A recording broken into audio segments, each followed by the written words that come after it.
Lah itu bukan marah, tapi itu ngerusak. Marah positif itu artinya kita membuat sesuatu yang menjadikan orang itu, artinya ada efek jera lah.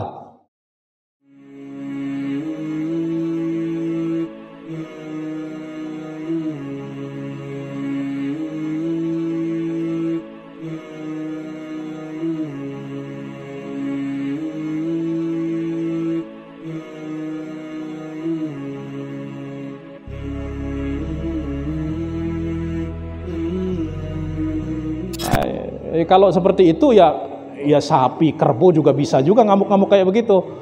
Ya, nah maka ini harus ada, tetapi harus dikendalikan. Nanti pengendaliannya semua itu akan kita bahas juga. Kemudian sifat-sifat syaitaniyah.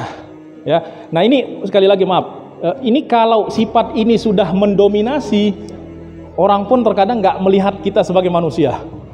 Ya nggak, dasar buaya darat. Ya kan? Ada kan dasar ya macem-macem lah ya. Nah maka sekali lagi ini dibersihkan dalam artian dikendalikan. Baik, kemudian ada sifat-sifat apa? Syaitaniyah. Di situ di dalam semua kita pasti ada sifat-sifat itu. Baik, sifat-sifat syaitan itu apa?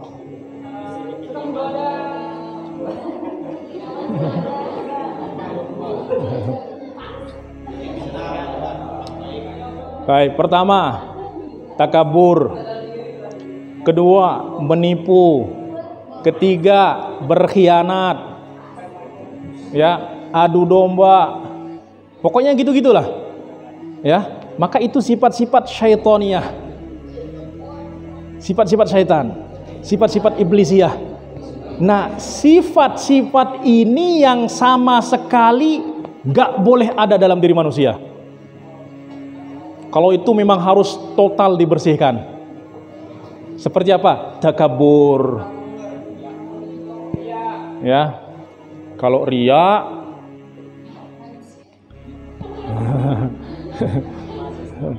ya masuk sedikit-sedikit nyerempet-nyerempet di sini. Tapi yang sudah pasti itu adalah sumbernya adalah apa? Yang sifat-sifat syaitan yang paling utama itu adalah takabur. Ya. Takabur, hasad, hiqad, ya, namimah, adu domba dan lain sebagainya, itu adalah sifat-sifat syaitaniyah yang sama sekali nggak boleh ada di dalam diri manusia.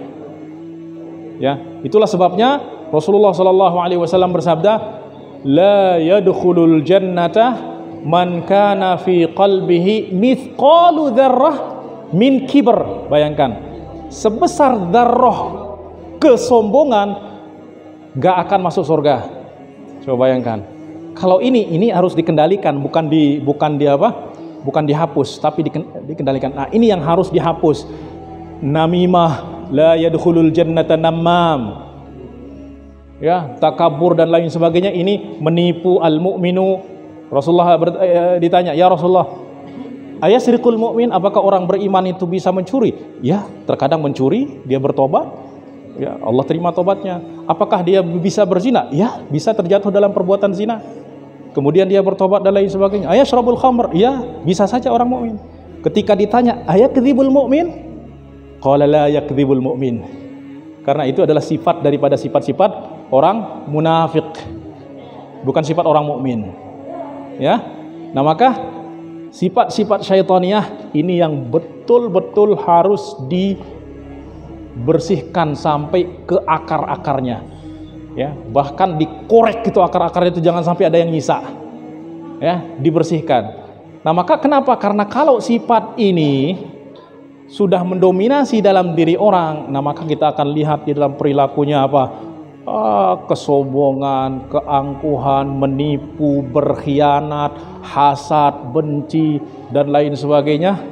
Ya itulah sumber daripada segala malapetaka, itu adalah sifat-sifat syaitaniyah ini. Maka itu yang betul-betul harus dibersihkan. Artinya manusia nggak boleh sama sekali ada sifat-sifat syaitan. Itulah sebabnya ya kalau sifat-sifat ini mendominasi di dalam diri orang, orang juga nggak akan melihat dia sebagai manusia. Setampan apapun juga, dia akan melihat apa? Dasar lu apa? Syaitan, iblis. ya memang kelihatannya seperti itu. Jadi orang nggak akan melihat kepada fisik, dia akan melihat kepada sifat, kepada perilaku. Perilakunya adalah perilaku setan, ya orang akan mengatakan ya setan. Nah, itulah sebabnya kan ada orang-orang yang memang ya nanti ya. Sifat yang terakhir adalah sifat-sifat malaikat. Sifat malaikat itu apa coba? Menyayang, rahmat, kasih sayang, ilmu, akal, kebaikan. Ya, pokoknya semua sifat-sifat positif itu adalah sifat-sifat malaikat. Kenapa sifat-sifat baik? Iya, karena memang malaikat itu adalah simbol daripada kebaikan. Ya, malaikat itu nggak bisa berbuat keburukan, nggak bisa. Kenapa? Karena nggak ada nafsu.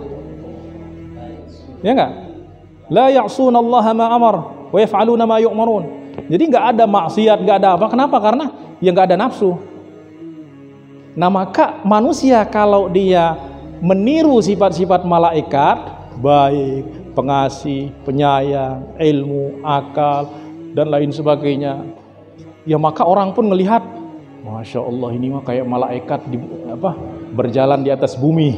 Ya enggak? Itu saking baiknya, terkadang kita mengatakan demi ini, Masya Allah, ini mah kayak malaikat.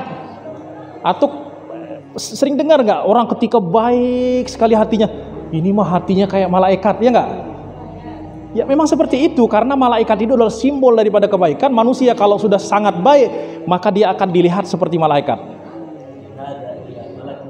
Ma hadza illa malakun karim.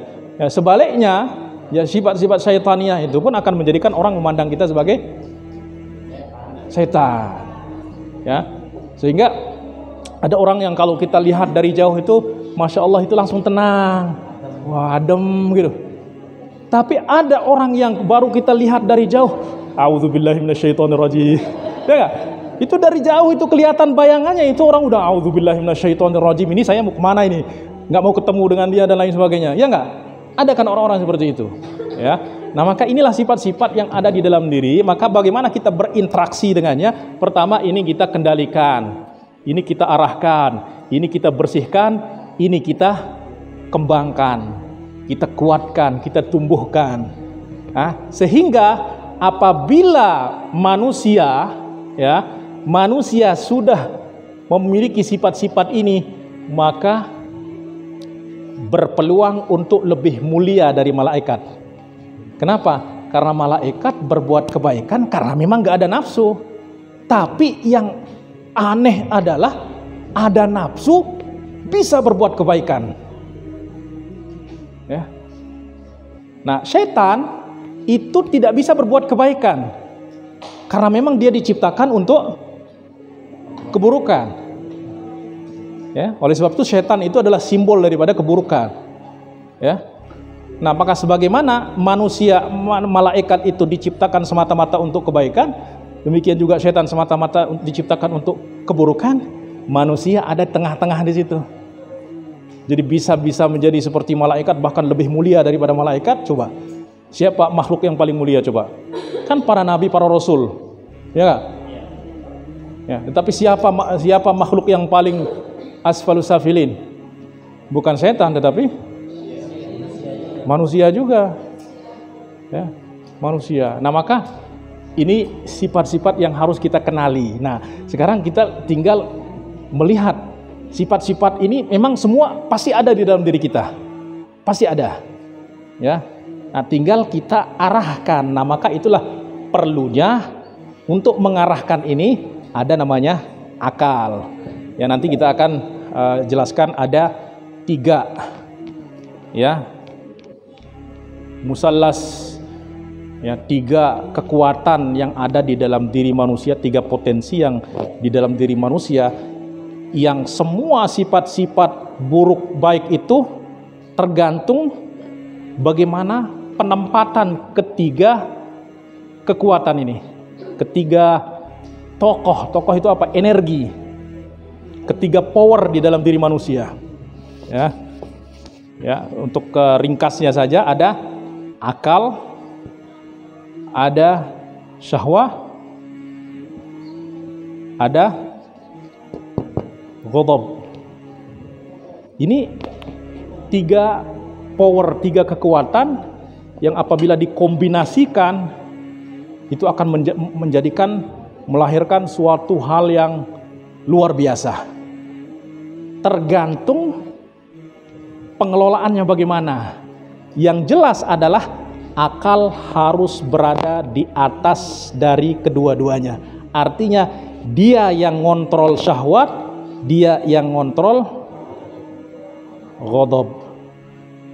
Akal mengontrol syahwat akan melahirkan kesucian, kehormatan, iffah dan lain sebagainya. Akal mengontrol ghadab akan menjadi orang yang bijaksana, orang yang hakim, orang yang syuja dan lain sebagainya. Jadi ini akan melahirkan sifat-sifat baik, tergantung posisi akal di mana. Artinya apa? Akal harus mengendalikan nafsu, akal harus mengendalikan amarah. Artinya syahwat apabila menghendaki sesuatu, konsultasi dulu sama akal. Ya enggak? Konsultasi dulu sama akal. Artinya apa? Sayyidina Umar mengatakan al-mu'minu waqaf, bahwa orang mukmin itu harus senantiasa berhenti, banyak berhenti. Artinya apa? Ketika dia ingin melakukan sesuatu, dia berhenti dulu. Artinya nggak langsung berbuat. Dia lihat dulu apa yang ingin dia lakukan ini perbuatan baik atau nggak baik. Perbuatan ini diridhai oleh Allah atau dimurkai oleh Allah. Kalau dia menemukan ini adalah perbuatan baik, itu pun masih nggak langsung berbuat. Dia periksa dulu niatnya melakukan kebaikan itu untuk apa? Apakah murni kebaikan atau ada tujuan-tujuan nafsu juga di situ? Nah, kalau dia sudah menemukan ini kebaikan, kemudian niat juga udah baik, amdahu, maka dia akan. Tapi kalau dia melihat itu adalah sesuatu yang nggak baik, tentu ya dengan panduan akal. Tapi akal yang gimana? Ini juga ada yang nggak sembarangan akal, ya. Akal yang memang sudah dibekali dengan ilmu-ilmu syariah, ya, dengan segala tingkatannya, ya. Itu yang akan. Nah, demikian juga amarah juga, dia ketika ingin marah konsultasi dulu sama akal. Ini akan mendatangkan manfaat atau akan mendatangkan mudarat. Kalau akal mengatakan manfaat, dia akan melakukannya. Jika tidak, ya maka dia akan tahan, ya. Nah, oleh sebab itu akal itu harus berada di atas. Dia harus mengendalikan. Tapi coba bayangkan apabila akal itu ada di bawah. Dalam artian dia dikendalikan oleh nafsu. Apa yang terjadi? Ya. Syahwat politiknya tinggi, syahwat berkuasanya tinggi, syahwat ininya tinggi, maka dia akan menggunakan kecerdasannya untuk mencapai apa yang dia inginkan. Jadi akal akan menjadi tunggangan nafsu. Bayangkan apa yang akan terjadi kalau nafsu akal itu berada di bawah. Segala keburukan, kerusakan yang ada di muka bumi itu artinya akal itu berada di bawah. Orang kalau sudah marah akalnya di bawah, maka segala cara kecerdasan akan digunakan untuk melampiaskan dendam dan lain sebagainya. Ya enggak? Kenapa? Karena di sini posisinya akal sebagai sesuatu yang dikendalikan. Ya, nah maka akal itu seperti tadi itu kan nggak boleh off. Dia harus on terus. Karena kalau off, ya udah musibah. Nah, setan itu memanfaatkan ini nih. Memanfaatkan akal ini. Diputar balik. Ya, sehingga orang apabila akalnya itu sudah terbalik, maka persepsi tentang kebaikan dan keburukan pun akan terbalik, ya enggak? Suatu contoh di dalam Al-Quran itu menggambarkan hal ini dengan apa?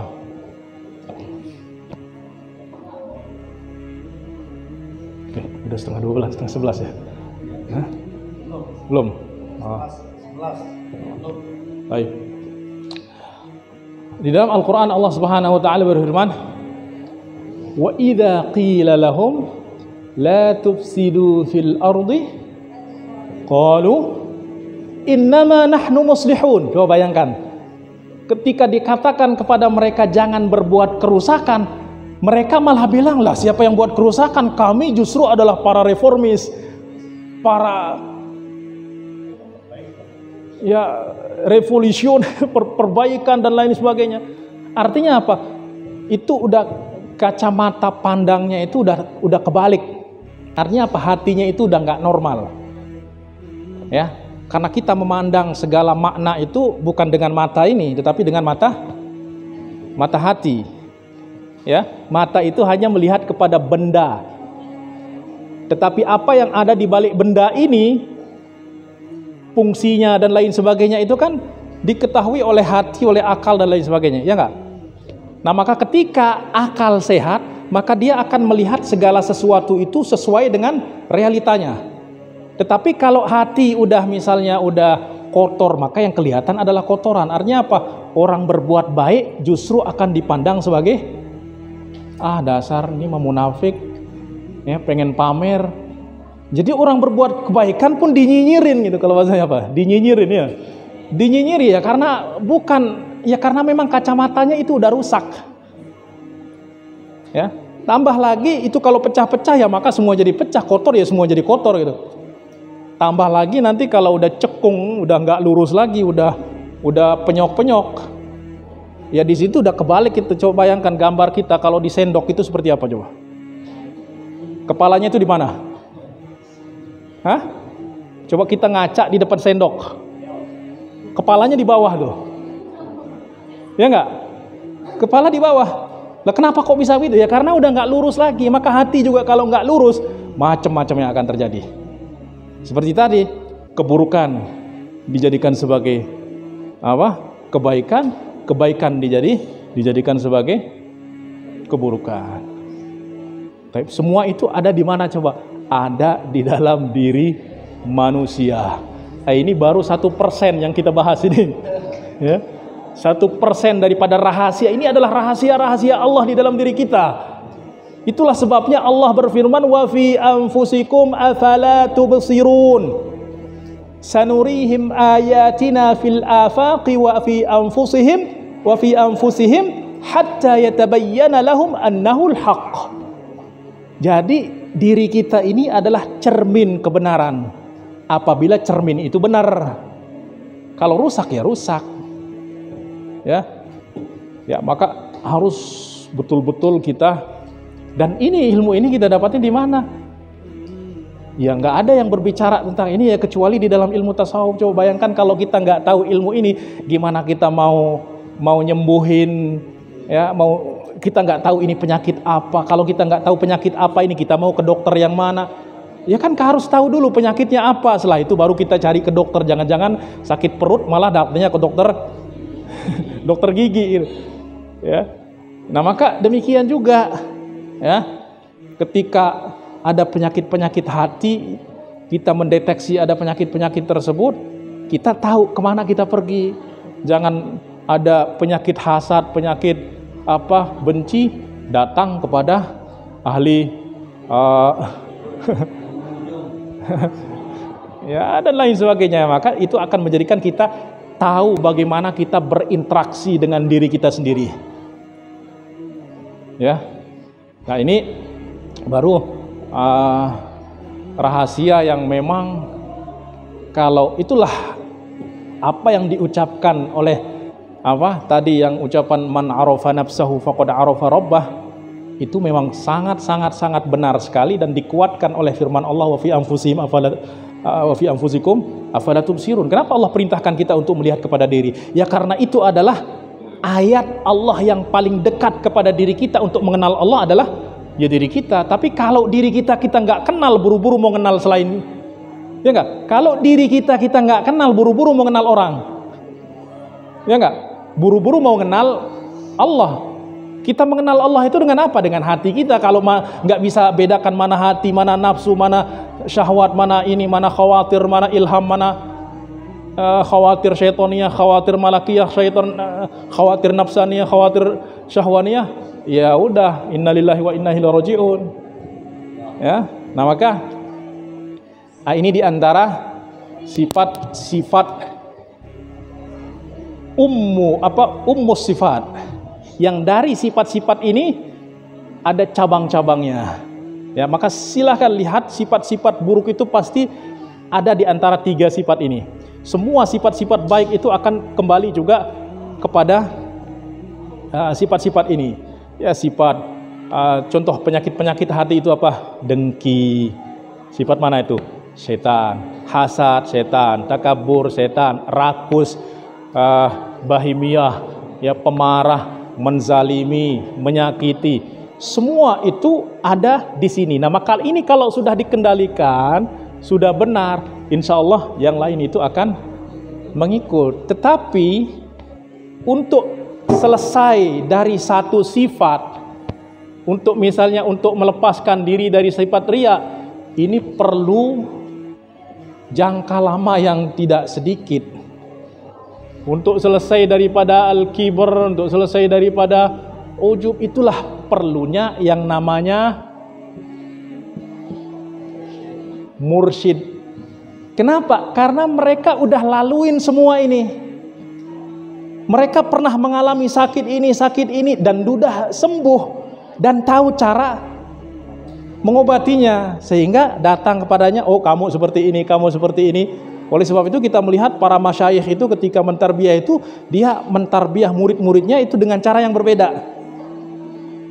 Ya, melihat kepada apa yang mendominasi di dalam diri. Terkadang wiridnya pun dibedain. Ada yang kamu mah banyakin berbuat ini, kamu banyakin ini, kamu zikir ini, kamu zikir ini, kamu banyakin selawat, kamu banyakin sedekah, kamu banyakin puasa. Itu tergantung kepada apa yang dilihat mendominasi di dalam diri seorang murid.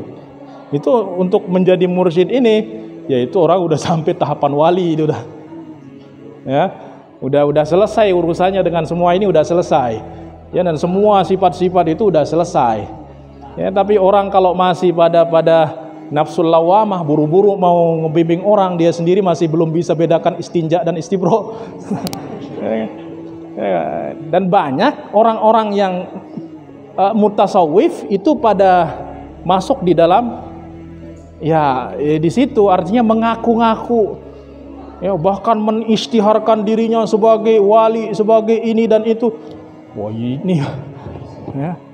Itu mustaswif namanya, mustaswif. Yaitu ngaku-ngaku tasawuf. Ya. Nah, ini udah ada gambaran ya. Gambaran umum ya, gambaran umum nanti bagaimana tahapan-tahapan mujahadah. Nah, itu ya detailnya ya memang nggak cukup dalam sehari 2 hari kita daurah ini. Ya, itulah orang-orang yang mampu menjalani ini semuanya itu dinamakan sebagai al-muridun. Murid itu artinya apa coba? Murid itu adalah isim fa'il daripada arada yuridu, yaitu orang-orang yang memiliki keinginan. Ya, keinginan apa? Keinginan untuk mengenal Allah, ingin untuk sampai kepada tahapan tertinggi. Ya, karena apabila keinginan itu ada, pasti akan ada tindakan. Yang namanya keinginan itu mendorong seseorang untuk berbuat. Ya. Tapi kalau ada orang mengatakan dia murid, artinya dia ada keinginan tidak diikuti dengan perbuatan, itu bukan keinginan tapi namanya keanganan. Itu namanya apa? Angan-angan, bukan keinginan tapi keanganan. Ya, namanya perbuatan, namanya irodah itu. Itulah sebabnya orang-orang yang mujahadah, orang-orang yang mentarbiyah tazkiyah itu dinamakan al-murid. Ya, al-murid. Kenapa? Karena sejatinya orang yang menginginkan sesuatu, dia tidak akan selesai mencari, menuntut kecuali dia sudah dapat. Ya. Terakhir berbicara tentang murid.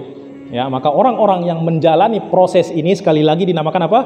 Dinamakan murid. Ya.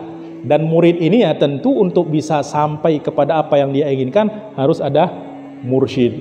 Ya, mursyid ini pun untuk bisa sampai kepada level itu dia harus ma'zun, harus ada izin ya daripada mursyid yang sebelumnya yang memang sudah memiliki kelayakan yang sempurna. Ya, bukan asal-asal warisan tasawuf itu nggak bisa diwarisin keturunan dan lain sebagainya, nggak bisa. Tapi realita yang terjadi ya memang begitu sekarang ini. Orang tuanya jadi pimpinan tarekat, nanti ya otomatis anaknya jadi pimpinan tarekat, walaupun ya begitu, nggak tahu lauk daya, lauk bedaya ya karena memang ya itu nggak bisa ya.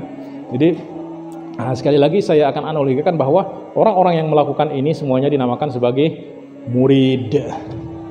Murid itu adalah orang yang memiliki kehendak. Ya, kalau kita ibaratkan orang kehendak itu artinya dia menginginkan sesuatu. Suatu contoh, orang ketika dia ingin makan, itu artinya dia lapar. Maka ketika dia lapar, dia menginginkan makanan. Nah, ketika dia ingin makan, apa yang akan dilakukan? Ya tentu dia akan mencari makan, dan dia tidak akan berhenti mencari kecuali setelah dia dapat makan. Gak ada ceritanya, capek nyari makan, udah saya tidur aja ntar makanan datang sendiri. Gak ada cerita. Nah, maka demikian juga orang yang memiliki irodah itu artinya ingin sampai kepada tujuannya, dia tidak akan selesai mencari kecuali dia sudah datang. Itulah dinamakan sebagai murid. Ya, kalau tidak ya tadi bukan irodah namanya, kalau tidak menggerakkan kita untuk merealisasikannya dengan tindakan nyata. Ya, baik. Ini kita masih pada apa? Pada pengenalan tentang sifatun nafsi. Ya, dan ini ya sebagai muqaddimah. Ya, artinya sifat-sifat umum dari nafsu itu ya bisa dikategorikan atau diklasifikasikan menjadi 4 sifat tadi. Dan dari 4 sifat ini semua sifat-sifat yang lainnya itu memang sumbernya, pokoknya itu di sini. Ya, adapun detailnya nanti ya nggak cukup dengan kita ini, kita harus tahu detailnya. Ya, penyakit riya, ya penyebabnya apa, cara mujahadahnya seperti apa, mengobatinya seperti apa. Kemudian kalau udah selesai daripada itu, pindah kepada sifat yang lainnya, sifat ujub. Selesai itu pindah kepada sifat takabur. Selesai itu pindah dari wahakadha. Oleh sebab itu ini memang hanya orang-orang yang dinamakan ashabul himamil aliyah, orang yang punya semangat tinggi. Kalau orang setengah-setengah memang nggak bisa. Ya, nggak bisa setengah-setengah di dalam sini, nggak bisa. Ya, seperti mana orang tadi, seperti orang mau makan ya, kalau nggak ya setengah-setengah nyari makanan ya nggak akan dapat makanan. Ya, baiklah. Mungkin untuk pertemuan kali ini ya cukup dengan 4 sifat tadi. Ya, tetapi sudah ada gambaran ya tentang sifat-sifat yang ada di dalam diri kita. Nah, ini kita baru berbicara tentang sifat-sifat. Nah, bagaimana mengendalikannya, bagaimana membersihkannya, apa wasilahnya dan lain sebagainya, itu nanti ada ya mungkin pada bulan berikutnya lah atau next ya. Oleh sebab itu ya ilmu ini ya memang ya dipelajari itu ya bukan ini temanya kita ini sekedar daurah ta'rifiyah. Kita masih belum belajar tasawuf, itu masih belum. Ya, masih pengenalan untuk mempelajari ilmu tasawuf, untuk mengamalkan tasawuf. Artinya karena ya kalau kita ingin menggeluti sesuatu ya kita harus tahu dulu apa yang ingin kita lakukan. Ya, jangan sudah babak belur ternyata nggak ada faedahnya dan lain sebagainya karena kita nggak mengenal. Ya. Baik, saya rasa cukup sekian untuk pertemuan kedua. Ya, insya Allah besok pagi ya. Ya, besok pertemuan terakhir untuk daurah. Ya.